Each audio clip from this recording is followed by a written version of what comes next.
A physical football game tonight here at Bullitt Park. 28-14. The Gate City players employing the fans to come alive. Both sides do. Union, 4 wide receivers to the right. It's basically an overpower kind of situation as he's going to try to get, but great play. And by Thomason, but they're going to say he got him by the face mask, I bet. I'm not sure he did. He was reaching as he ran by, but I think he grabbed his shoulder. I think the appearance is going to be what gets him, maybe. Oh, they're going to call a hold on Union. You were right on that one because, again, he didn't get the face mask, but the way it looked from the back, you would have thought it was a face mask. Big penalty right there. Joe, you've got to just listen to me. And once a game, I know what I'm talking about. Gate City, though, will decline the penalty. That'll bring up third down. It's going to make it about 3rd and 8. I can understand that, except they're going to mark it at 3rd and 10. They've set the ball down 2 yards behind the down marker, so he's moving the down marker back to where they put the ball. Again, a guessing game by the officiating crew as to where the ball should be. Well, that plays into Gate City's favor because, instead of 3rd and 8, it's now 3rd and 10. So, 3:35, and apologize, we're not running as many commercials here because, again, with the technical difficulties. So we're talking through some of them. We'll try to do more on our James River Advisors post-game show here in just a few minutes. Chris, do we have any scores or anything that's come through? Again, trying to get into the ball game here, but right now, Ridgeview scored again. They're up 34-6 on Lee. Castlewood all over Rye Cove, 35-6. Chilhowie 34-6 on over Northwood. When we flip over to Tennessee, they're still under that lightning delay in Elizabethton, but they lead Cherokee 24-0. Crockett is all over Central 42-0. Daniel Boone is over. Dobbins Bennett's DB's over DB. Dobbins Bennett's over Boone 24-0. North 8, Pigeon Forge 0. People were about to jump off Jay Fred there for a minute if you start reporting that. So, all right, the play of the game right here. It's 3rd down and 9. Union, if they can get a first down, Gate City's down to 1 timeout. As they're going to say, Coach Turner is talking about something. I think they're trying to get about the spot. Well, Union honestly has a valid point because they moved the ball back 2 yards from where the previous play was. I don't...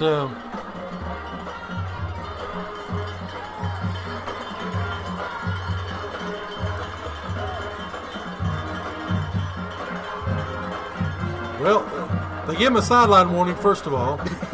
And now they're pointing at the lines. I think they're... So now they're going to move them 4 yards up. So they actually gained 2 yards on that. It was 2nd and 8. Wow. And then they declined the penalty, so now it's 3rd and 6. All right. Overload to the left-hand side. They're in shotgun formation. Union is going to try to, and they're going to bring it back to the right-hand side, and there's going to be a penalty flag on the play as there's a pileup. All right, so Brody Gibson looked like he got the first down. He got to about the 40. However, there is a penalty flag. There's also some lightning off in the distance. It's going to be holding against the Bears, so we'll play it again. They've got to take that one because, again, if not, it's first down Union. 3:26 to go. So after all of that, Union's going to start about 3 yards behind where they should have. They're on their 48-yard line as 3:25 and the clock runs. Calhoun comes back in. 3rd down and 11. Union running the clock. I'm a little confused here. I can't wait to ask the coaches about this on Wednesday night. Gate City with only 1 timeout. Union will take one right now. 3:02 left.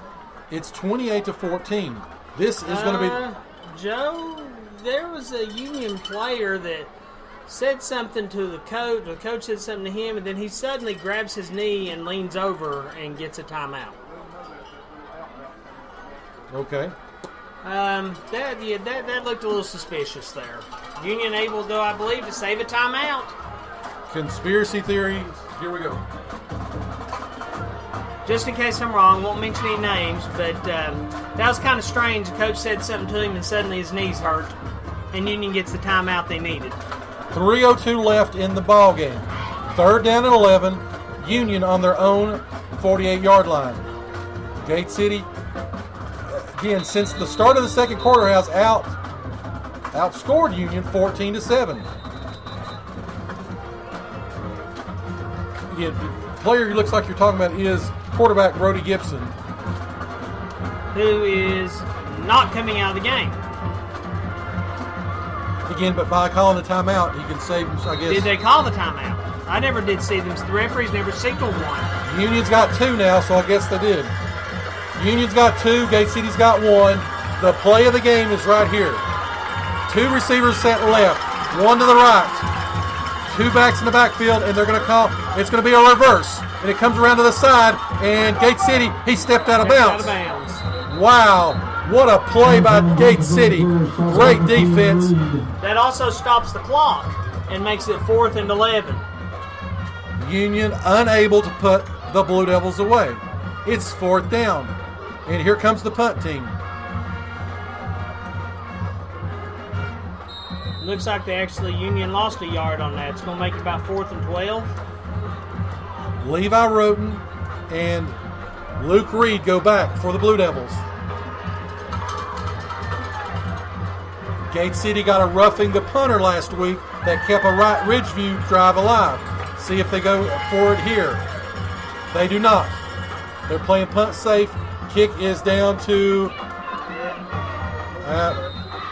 as Union touches it, it's about the 24-yard line. So, Gate City's got the football. 2:45 left. It's 28-14. That was a break for Gate City. The ball was set to go backwards about 5 or 6 more yards, and the Union player just reached up and caught it. He thought he could tap it, I bet. He was going to tap it back. I guess, but as soon as he touched it, it was dead. Well, but he didn't think the referees were watching. Well, that might be true. I saw a guy one time in the game kick a ball like that and got 15 yards. Anyway, 2:45 left. 3 back set for Gate City, and here they come. Calhoun's got the football. Calhoun breaks loose. He's on the 25. He goes to the 30. He's up to the 35 before Union is able to stop him. Calhoun is putting Gate City on his back. Calhoun, speaking of putting people on your back, he ran about 10 of those yards with 2 defenders hanging off of him.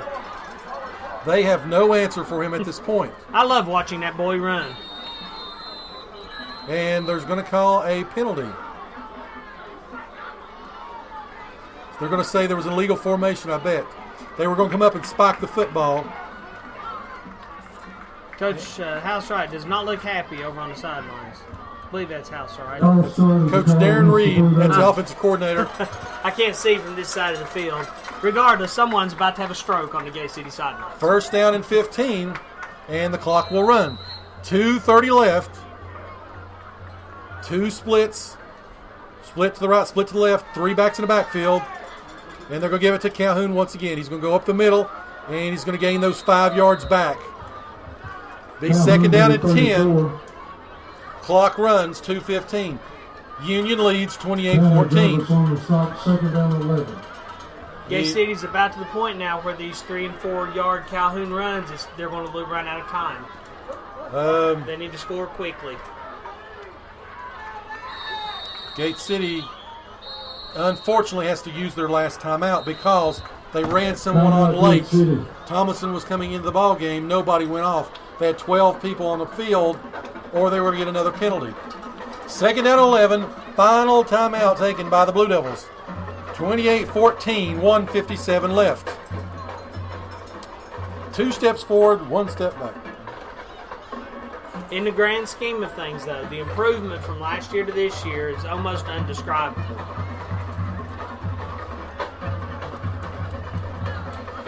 It is a different team. Now, win, lose, or draw here. Next week, go to George Wythe. So after that, then we go back. We got Marion coming in for homecoming, and we finish the season with Lehigh, John Battle, Wise Central. All right, T formation, 2 splits though. As here comes Reed, he's going to throw the football. He's going to throw it deep, and it's going to be intercepted.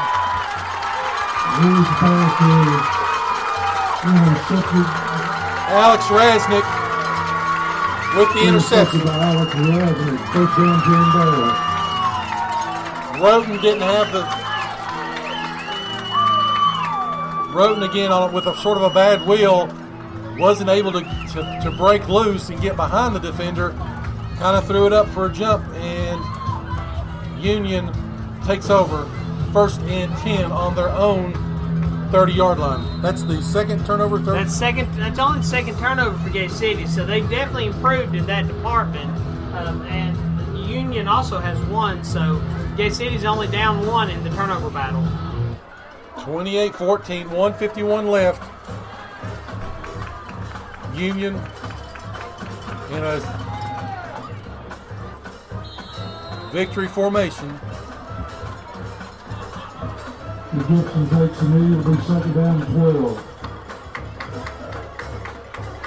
Again, the Blue Devils will be back on the road next week. 3rd consecutive week in a row. They'll be at George Wythe. Of course, we'll have Blue Devils live weekly radio show on Wednesday night, starting at 6:30. Good effort by the Blue Devils. And again, outscored Union 14-7 since the start of the second quarter. However, Union is going to come away here with the win. Victory formation once again, snap, and Gibson takes a knee. It's 3rd down. I think they can make it all the way to the end here with the way the clock's running. Of course, it'd be interesting to see the injury report of what, again, some guys got banged up tonight. Davidson went out for a little bit. Levi Roten, want to see about his leg. Return to the press box. Be interesting to see about what happens. You want to try to come claim it at the press box. 30 seconds left. Union snaps it and sits down on it. They do not have to run another play. That'll be the final play of the game. Final play of the game. All right, so Gate City puts up a valiant effort. You take away the first quarter, and they outplayed the Union Bears. But you got to play 4 quarters, and Union takes the homecoming victory. 28-14 is the final from Big Stone Gap. We'll take a break, come back, and get you ready for scores and highlights from around the region. We'll have a quick recap here. Talk a little bit about George Wythe next week. Again, 28-14 is the final. You're listening to the home of Blue Devil Sports. This is Gate City Sports Radio.